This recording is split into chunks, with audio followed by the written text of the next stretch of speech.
All right, with the Bears coming to town, another divisional opponent, home game for us, and an opponent that I have a lot of respect for. I think their players, their defense has always been a challenge for us because they're a good unit. And Coach Eberflus and his scheme, I think, also is just a really strong scheme, and they got a strong staff. So, kind of going to this week, like you always do, but with a great deal of respect for this group.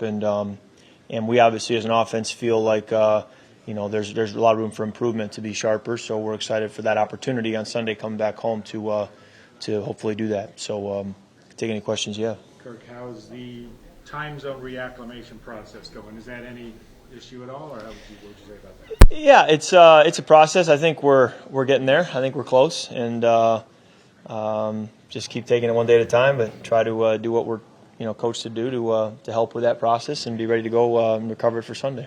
Kirk, just generally through a 3-1 start in the first quarter of the season, what have you learned about what this team is capable of? Great question. Hard for me to give a very direct answer to that. I think that I think of it certainly from an offensive perspective mostly, but been very, very pleased with our special teams and the way they've played at a very high level. I was just told a matter of minutes ago that we're one of the lower penalized teams in the NFL. So that's a real positive. That when you start to look at why you're winning or how you're getting to 3-1, you start to see some different indications like that.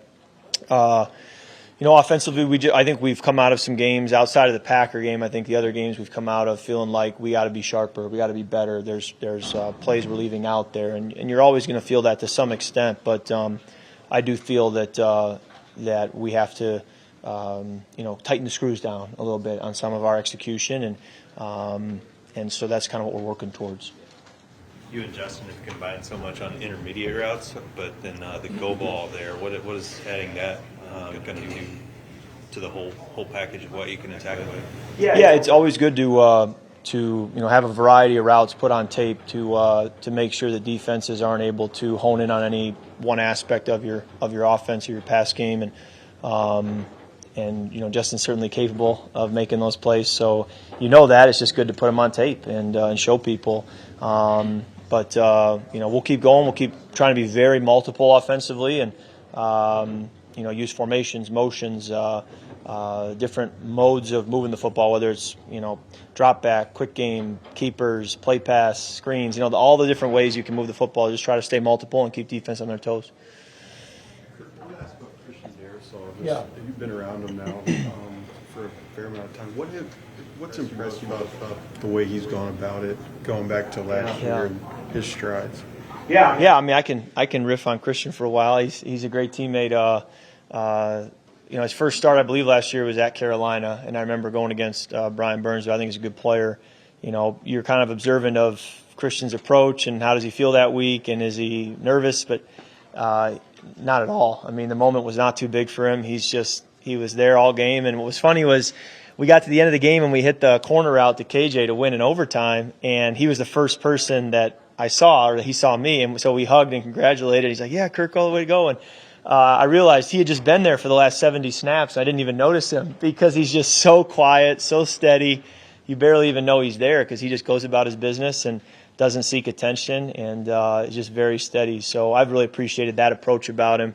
Obviously, Robert Quinn is a great challenge, and really every week in this league as a left tackle, you're facing somebody who's the real deal. But I call him the crime dog because they put up a stat in the stadium last year that I was thinking when you put up a stat about a player, you say like first round pick, did this in college or done this in his pro career, but it just said when he was 10 years old, he played first base for his Little League baseball team. And I was like, that's the best stat we can get on Christian Darrisaw. At 10 years old, he played first base for his. So I've actually asked if they could just leave that up every year for warm-ups. If he goes to Pro Bowl after Pro Bowl, just focus on the fact that at 10 years old, he played first base for his Little League baseball team. But so the crime dog, Fred McGriff, was a first baseman. Crime dog CD, same initial. So I call him the crime dog. He had no idea who Fred McGriff was, but I taught him. I pulled out my phone. I showed him pictures of Fred McGriff, and I said, "You're the crime dog, all right?" So that's my riff on CD. And I also borrowed his chain on the flight. I don't know if you guys saw that. That was CD's chain, so he was the seat behind me. And on the way to London, he was sawing logs, and it was hard for me to sleep. We landed in London, and Za'Darius goes, CD, I thought that was the plane. That was you. And I said, yeah, Z, I'm 1 seat away from him. I barely slept. On the way back, he somehow did a lot better. Dalvin was congratulating him when we landed. He said, great job, CD. You didn't wake the whole team. So, but, yeah, I wore his chain for a little bit. Chris Boyd put that on me, and we had fun with that. So. You going to get some change yourself, maybe? Well, it was tempting. I'd never actually put a chain on, so that was my first experience of what that feels like, and honestly, it was very empowering. Felt pretty good to have that chain on. Now, his is CD, literally on the chain, and it spins. So they were talking about what would you do, and I have no idea, but certainly an off-season project potentially. Your O-line can get you that for Christmas. You know, that's not a bad idea. Usually quarterback's got to get gifts for the linemen, but I wouldn't be against the reverse. A colleague is doing a story on passes that are tipped to the line of scrimmage. Yeah. I'm just curious what you've done in your career just to sort of minimize that over time. Yeah. And I don't know the statistics on if I'm good at avoiding that or bad or somewhere in the middle. I think that we've talked about, you know, can your eyes help where, you know, you're not giving D linemen an ability to know that you're throwing in their direction for too long, so trying to use your eyes. Your feet, you know, if you can be quick to something with your feet so that they can't start to sense that.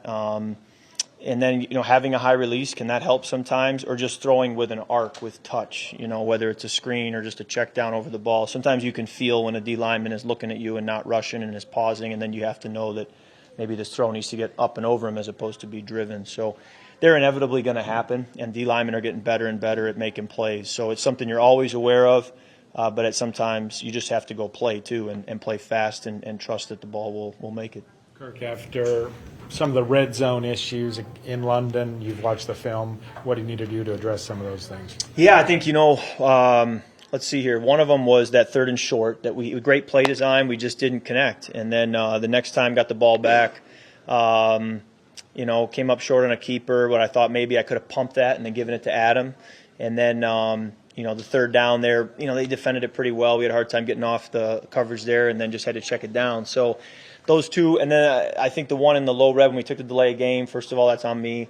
Made it really hard for us, you know, going from the 3 to the 8 or whatever it was. And then, you know, then we had the TE, and I was throwing it a little earlier than I wanted to and didn't lead Justin enough. So you have a play where another guy's open and we're not connecting. And then the last, you know, the 3rd down, again, Justin's open. I felt the corner was sinking, but he wasn't. And so just taking a tick longer to make sure that, hey, if I've got him, let's take him, as opposed to moving through the progression.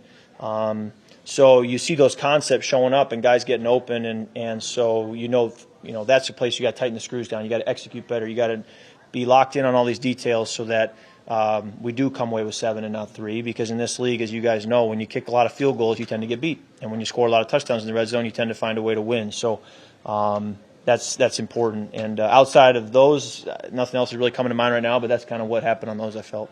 Kirk, with grasping the new offense this year, are there a certain number of game situations you need to go through to really get it? Like, you practice it all off-season and learn terminology. Right.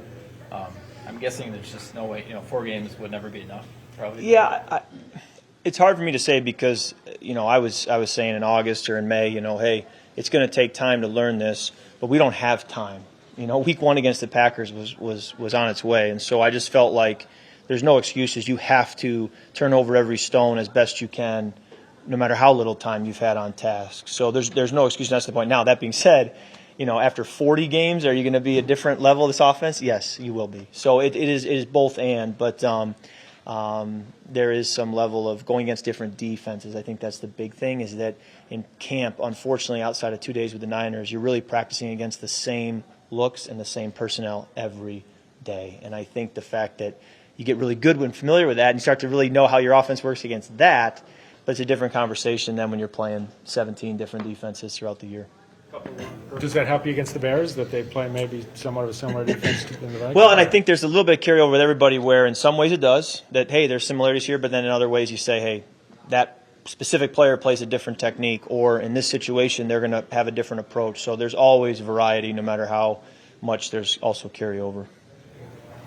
All righty, thanks, guys.